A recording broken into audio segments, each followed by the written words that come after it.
It's Roll On Iowa with your host, John Robert Anton Bacon, and Alan Stroh Jr.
John, how are you? Well, yeah. I mean, hi, everybody. Out there in Hawkeye land, welcome to Roll On Iowa. I'm Al Stroh Jr. and my co-host, John Bacon, sitting to my left. Welcome you tonight. And just to let you know, some Roll On Iowa news. We've been doing great down here. We appreciate all the fans who have sent us emails and posted online about how much they love the show. I think this is legitimately can be considered a hit show. Which is how I'm going to refer to it from now on. I think we were number one in the poll, on the online poll. That's right. Number one, and we want to thank everybody that participates in that. And that got us the Saturday night primetime slot. Absolutely.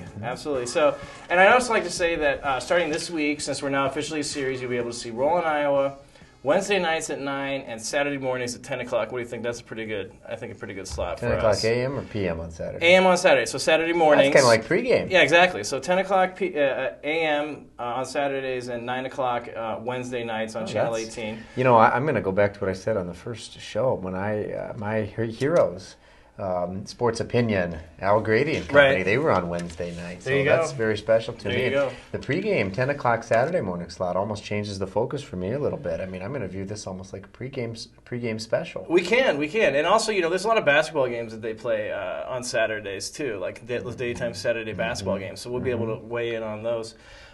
Just a couple other little quick notes to start off the show. I'd like to say congratulations to Mount Vernon, just a little bit north of us. Their little volleyball team won state. And I'd also like to give a big shout out to the City High Little Hawks playing this Friday up at the Unidome. And we are in it for the state championship at the big level on the big stage. And I'm excited about that game. I think John and I were going to go up and see that game. What are your thoughts on that game, John? Well, I'm going to tell you what. Not only, has City High, not only are they playing for the state title, it really hasn't been close. They had a game against Cedar Rapids Xavier during the regular season where I think they won by one touchdown, maybe 24-17, I don't remember.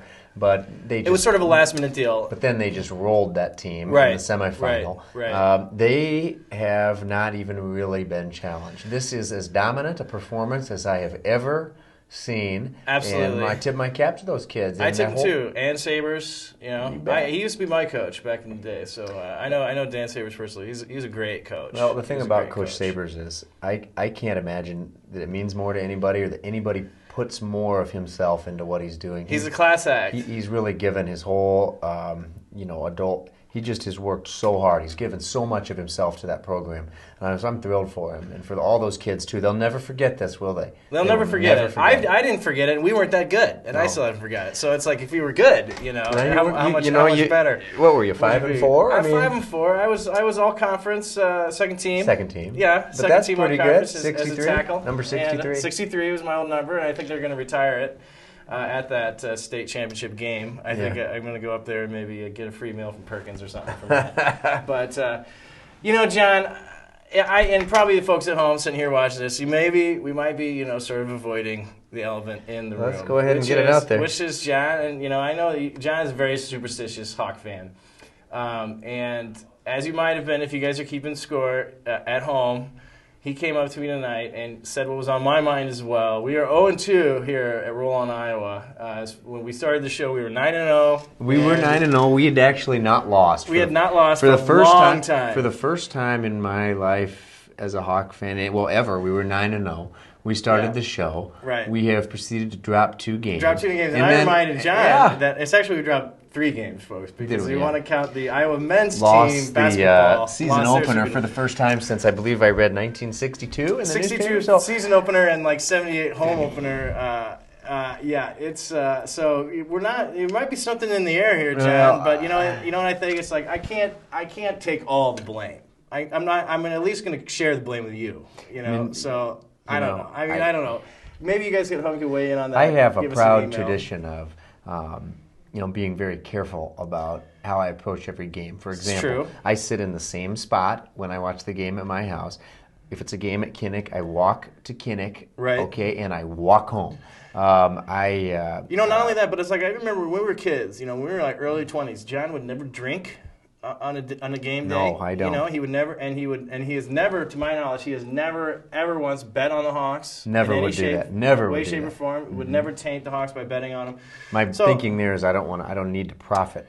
Financially from what the win is, believe me, that's all I want. That's all you need. Yeah. So that's my point. I would certainly never vote against them. So the point is, I usually very tightly control, going all the way back to my days as a kid, where I would spend my afternoons making signs for every setting, every situation we might find ourselves in the game, offense, defense, whatever I thought we needed at the time. I'd have a sign. So you I would hold it up at the right time. Right. I used to have. If there was a stage where I went through a period of time, I would watch every Hawkeye basketball game with a bowl of purple grapes. I remember that. Seemed to be working for a while. I remember that. So my point is, I've been very careful over the years.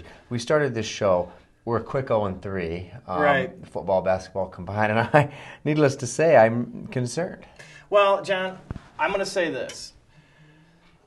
If we do not win against Minnesota, I think we've got something. Okay, I think you have something if we don't win this weekend. Okay, but I don't want to entertain that possibility. I mean, I'm not entertaining that possibility. That's my point. My point is that I don't believe in a curse or a jinx. Okay, but. If we go 0-4, and then maybe there's going to be probably another basketball game on Friday, I know for sure. But then maybe we have something. But these things, and I'll tell you something else. That Ohio State game. I'm sorry, but that's a game that that did not hurt me as much as the Northwestern game. I mean, I'm going to jump into it. I do want to say this. I realize something I think about myself watching that Ohio State game, and it is. For me, a big part of this is pride. It's the pride that these guys give me. I think it's like I said in one of our earlier shows about being from Iowa, and maybe we don't have a whole lot of other big fancy things about this state, but doggone it, our football team, when we are playing at that elite high level, it makes me so proud. It makes me feel like I can say, look, see America, look, we can do this just as good at a high level. Absolutely. I draw so much personal pride from this. I just almost feel it's like a reflection of my, of everything I care about. It is. And so, to me, when we go on that national stage, and boy, we took that game into overtime with a quarterback who'd never started a football game before, that one for me is easier to take. Yeah. I'm very proud of this team. I think we got a call. And we do have a call. Normally we have Skeeby's Keys to the Game. However, Skeeby has welcomed in a new member. There's a new Skeebladingy in the world, and that's little Lucy. Yeah. And we want to say... welcome to Just Earth, by the way, to Lucy. I mean like a field goal away from being Pasadena Reed. Right, a field goal away from being Pasadena Reed. So we've got another old buddy of ours named Tim, and he's on the line right now. So let's get him on the show, and we'll welcome him right now. Hello, Tim. Hi there. You're on Roll on Iowa, buddy. Tim, thanks for calling. I'm so glad you got the message. Glad to be on. We need to get right into it here. So what we were talking about, Tim, was the fact that Ohio State game, to me, that did not hurt, quote unquote, hurt as much as that Northwestern game. And I want to say one thing. I caught the Comcast Chicago kind of sports, kind of the Chicago version of what we do. A few guys sitting around, and these guys were Northwestern guys. Yeah. They were given a Big Ten breakdown of all the games coming up this